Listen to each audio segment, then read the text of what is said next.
My name is Lakshmi. I'm a journalist. Now, the second question is Muslim men are allowed to marry 4 or 5 times, I think, and they don't require their wife's permission, the first wife's permission to marry. I mean, correct me if I'm wrong, to marry more number of times. So I actually don't see any logic in this because I believe it's one man, one woman. That's the institution of marriage. So please clarify. Thank you. Now coming to your second question. In Islam, men marry 4 times, 5 times, and they don't ask permission from the first wife. Why? As far as polygyny is concerned, a man having more than one wife, Islam is the only religion, and Quran is the only religious scripture on the face of the earth which says marry only one. There is no religious scripture besides the Quran. I'm a student of comparative religion, which says marry only one. There is no verse in the Bible, no verse in the Bhagavad Gita, no verse in the Veda which says marry only one except the Quran. If you read the Hindu scriptures in Ramayana, the father of Sri Ram, how many wives did he have? How many wives? More than one? More than one, 3 wives. Fine. Shri Krishna, according to Mahabharata, how many wives he had? Unlimited. Not unlimited. You don't know your scripture well. No. Did he have 4 wives? No. I have no idea. Not 4, not 100, not 1,000, 16,108 wives. How many wives he had? 16,108. So why can't we Muslims have 4? What's the problem? When Shri Krishna can have 16,108 wives, why can't we have 4? Further, if you read the Vishnu Purana, chapter number 24, verse number 1, it says a Brahmin can have up to 4 wives. If you read the Jewish scriptures, it gives you permission to have as many wives as you wish. If you read the Christian Bible, it gives you permission to have as many wives as you wish. If you read the Bible, Abraham had 3 wives. Solomon, how many wives he had? He had 700 wives. It is later on, the church has put a ban that Christians should marry only one, not the Bible. It is the Jewish community married more than one wife. It was in 1950 that chief rabbi passed a synod that Jews should marry only one. So it is the rabbi, not the Jewish scriptures. And according to Hindu scriptures, you can marry as many as you wish. It is the Indian government in 1954 passed a law called the Hindu Special Marriage Act. Hindu Special Marriage Act, which says Hindus should marry only one. It is not the religious scripture. It is not Bhagavad Gita. It is not Ramayana. It is not Mahabharata. It is not Veda. It is the Indian Penal Code. The Indian government, which has passed a law in 1954 that Hindus should marry only one. But according to the statistics of the status of the women in Islam, if you read the government documents on page number 66, 67, it says that Muslims do polygamous marriages. You know what is the percentage in India? 4.3%. How much? In India, 4.3% of the Muslim men do polygamous marriages. The statistics between 1951 to 1961. Hindus, how many? 5.06. 0.7% more than the Muslims in India, according to the Indian government. Even though it is prohibited according to the Indian law, yet they do more polygamous marriages than the Muslims. Why? Now, let's analyze what does the Quran say. Quran says in Surah Nisa, chapter 4, verse number 3, marry women of your choice in 2s, 3s or 4s. But if you can't do justice, marry only one. This statement, marry only one, is only given in the Quran and no other religious scripture. It says, marry women of your choice in 2s, 3s or 4s. But if you can't do justice, marry only one. So if you want to marry more than one woman, one of the criteria of the Quran is you should do justice. If you can't do justice, you should marry only one. Now, what are the reasons, logical reasons a person can think that why has Islam permitted certain men to have more than one wife. Many non-Muslims think it is fard. It is compulsory for a Muslim man to have more than one woman, to have more than one wife. It's not compulsory, it's optional. It's not fard. It's not compulsory. How many Muslim men do you know who have more than one wife? How many do you know, sister?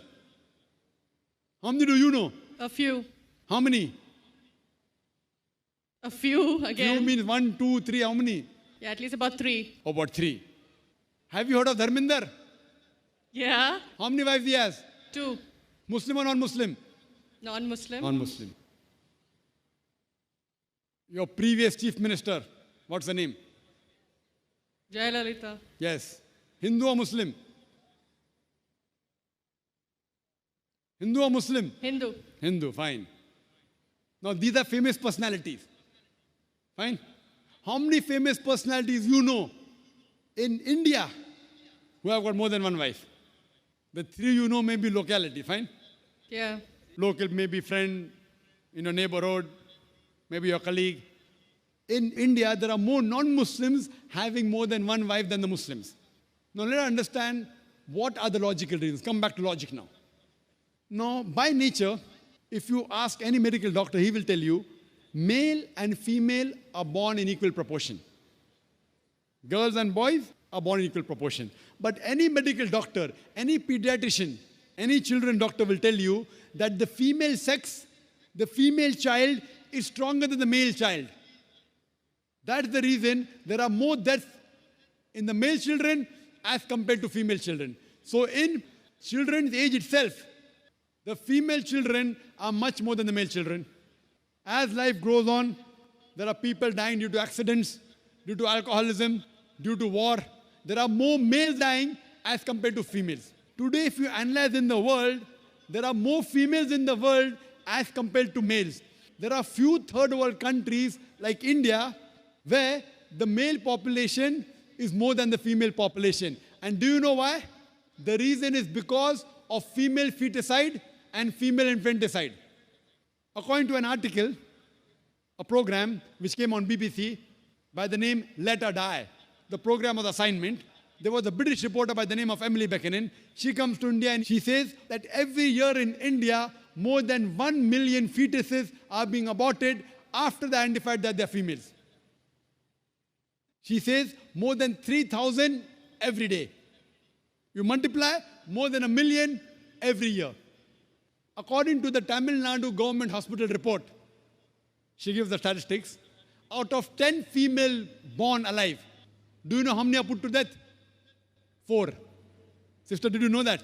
Tamil Nadu, your state, your beloved state, according to the government statistics, out of 10 females born alive in the government hospital, 4 are put to death. There are billboards put in Rajasthan and here, which says that spend 500 rupees and save 500,000 rupees. You know what does it indicate? Spend 500 rupees, do ultrasonography, do amniocentesis, identify the child you're carrying is a female, abort her, and save 5 lakh rupees, 500,000 rupees. Maybe a couple of 100,000 upbringing her, and the remaining 100,000 in dowry. If you stop this evil practice in India, our beloved country, stop the female infanticide, stop the female feticide. Even in India, the population of female will be more than the male population. If you see the rest of the world, if you see New York alone, there are 1 million females more than males. In USA alone, there are 7.8 million females more than males. In UK alone, there are 4 million females more than males. In Germany alone, there are 5 million females more than males. In Russia alone, there are 9 million females more than males. And God alone knows how many millions of females are more than males throughout the world. Suppose I agree with your philosophy, sister, you said, 1 man, 1 woman. If I agree with you, sister, with your philosophy, 1 man, 1 woman. And suppose my sister happens to be in America, or your sister happens to live in America. And suppose the market is saturated. 1 man, 1 woman, saturated. Yet there will be 7.8 million females who will not find life partners. 1 man, 1 woman. Now the option for these 7.8 million females is either marry a man who already has a wife or become public property. You say, Dr. Zakir Naik, public property, such a harsh word. Sister, it is the most sophisticated word I can use. I cannot use a more sophisticated word than public property. According to the statistics of America, do you know, on an average, a man, before he settles down with a wife, he has 8 different sexual partners. Do you know that? On average, 8. Some may have 1, some may have 10, some may have 28 sexual partners before he settles down with one. So the only option remaining, so if my sister happens to live in America, or if your sister happens to live in America, and the option is given to her, and suppose the market is saturated, every man has found a woman for himself.